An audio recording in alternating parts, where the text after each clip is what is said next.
This video engages my top two irritations, the police and YouTube, both derived from one short video that recently went viral on Twitter. Security!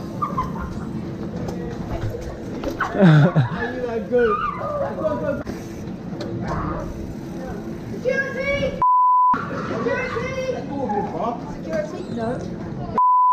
Get off. Shane, a man. Security, please, to the fresh food.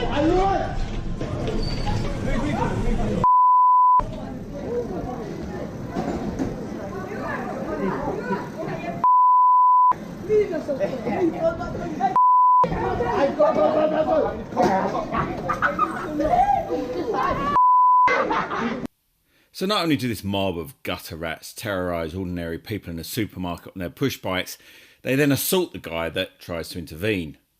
My first thought, actually my second thought, because the first one isn't publishable, my second thought was to wonder what, if anything, the police had done about this. After a brief search, I came across Brighton and Hove Police's Facebook page, where they'd added the video asking those who'd been involved in the incident to come forward. Scrolling down were a number of comments naming the YouTube account where this video originated from. Sure enough, when I searched for user WheelieK, he had posted a follow-up video, faking contrition for what he'd done, and clearly in such a rush to do so, he'd forgotten to put on a shirt. I won't bore you with the content, as he does a good job of that by himself, but he attempts to justify his criminality the only way he knows how, by playing the victim.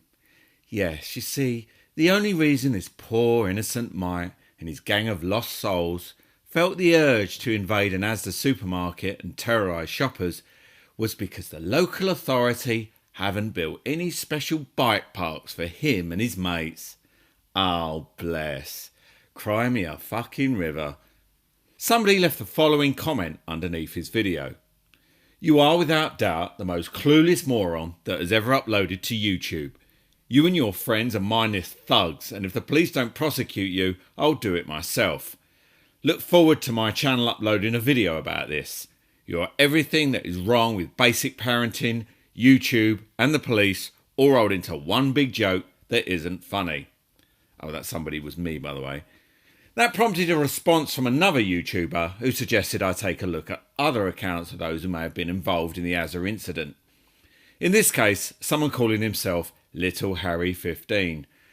Sure enough, he's uploaded a ton of videos dating back 2 years that show the same type of glorification of criminal behaviour, most of which involve pulling wheelies on busy roads and pavements. Now, I couldn't care a toss if these pieces of shit fall beneath a vehicle and crayon themselves across a main road. The sooner the better, in my opinion. But it's the members of the public who are being put at risk here. One such video shows an altercation with a cab driver that one of the cyclists smashes into, and a mob quickly gathers to intimidate the driver, who soon becomes fearful for his own safety. Now, I haven't had the chance nor the inclination to go through all these YouTubers' uploads, but I did notice a few that involve scrapes with the police. But as their uploads have remained unrestricted for several years, it's safe to say that those encounters resulted in no penalty whatsoever. This kind of imbalance has always been a gripe of mine. How the police seem to give serial offenders the benefit of the doubt when it comes to law breaking, but come down hard and heavy on ordinary people. Why is that? My own personal opinion is that firstly, the criminal underclass tend to be fawning and servile when it comes to police interactions. You only have to watch a few episodes of any cop reality show to see this in action. As long as you split them away from the pack or sober them up, as soon as they drop their hard man play acting, they wither at the police's feet like a dead daisy, telling them how sorry they are and what a wonderful job they're doing. At the very least, they'll allow the police to bully and preach at them without complaint. Contrary to what the police say, that it's only criminals that hate them, I've found that it's those who most commonly encounter the police who are their most outspoken fans, simply because they know such flattery works. Stroking a policeman's ego is probably the best you can do if you want them to go easy on you, because they're as partial to it as any other sociopathic narcissist would be. The second reason they go so easy on recidivists is because these people tend to be ward of the state. By that I mean they and their families are on so many different types of social security and monitored by so many different welfare services that their homes are virtually administrative offices of the local authority. The Bleeding Heart Brigade of the police, which has been thoroughly infected with progressive left ideology, are told to believe that these people aren't just common criminals who see generosity and empathy as a weakness to be exploited, but instead are victims of an uncaring society who, with a bit of love and understanding, will become success stories. A hopelessly optimistic endeavour that exists primarily to inflate the egos of social worker types who see these people as their own personal pet projects. Now, this is just my personal opinion, which could very well be wrong, because what is more likely is that it all comes down to convenience and priority. Just how convenient is it for the police to pursue a line of inquiry that leads to a conviction? How much work will have to be done to locate and prosecute these individuals? And the priority test, as we all know, has nothing to do with the severity of the crime or how many people are potentially affected by it. If any one of these lads had made a transgender hate remark on Twitter, rather than terrorising and assaulting the public in gangs, every one of them would be staring up the nostrils of a hard-faced district judge right now, and police would be screeching from every social media platform how they'd slam the lid on yet another evil hate crime.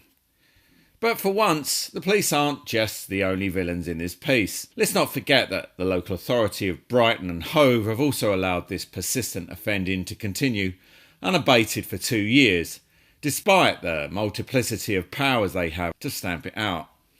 In this case, a criminal behaviour order after a successful public order prosecution would prevent this gang from staging any further criminal activity and uploading it to YouTube. The police also have the same powers. Certainly didn't stop them from pursuing Marcus Potter, who it was claimed was harassing a certain group of people by filming them obsessively on his mobile phone. They even went so far as slamming him up on remand for several months before his case could be heard, because they claimed he had broken the conditions of his order. But of course, that was because he was harassing a special class of victim who were given priority access to the criminal justice process. Yes, police officers themselves. Because you see, Marcus Potter's crime was to film police officers without their permission on a fairly regular basis. Not quite as regular nor as prolific as Wheelie K and Little Harry 15's uploads to YouTube, but never mind. Let's hope they wheel in front of a police officer out doing their shopping sometime soon, so something will actually get done. Still, maybe Little Harry 15 thinks it's okay to glorify criminal behaviour because YouTube have told him it's okay. He does, after all, have the YouTube verification badge next to his name, and both he and Wheelie K have monetised their content, with companies like GoDaddy and Huawei, whoever they are, advertising against them. Who was it that said crime doesn't pay? Definitely not YouTube. Oh, the irony of it all. These guys make videos showing people how to break the law and get monetised. I show people how to uphold the law and I get demonetised. Perhaps in future, if I deliver all my commentary on a push bike as I weave in and out of frightened shoppers in a supermarket, YouTube won't have any problem with my content. Thus far, and as you would expect, the police have done nothing to arrest or deter Wheelie K or his playmates. Only 2 days ago he posted a video of himself glorifying yet more of his criminal behaviour on our public roads, which YouTube are happily making money out of. I won't hold my breath for anyone in authority to do a damn thing about this, but my threat to prosecute this guy stands. If Sussex police do nothing within 5 months, which brings us dangerously close to the 6-month limitation period on summary offences, then I'll invoke my rights under Section 6 of the Prosecution of Offences Act and bring a private prosecution against all of those involved, even if it means travelling all the way to Brighton just to lay an information at the local magistrates. When it comes to the police, if a job is worth doing, then do it your fucking self.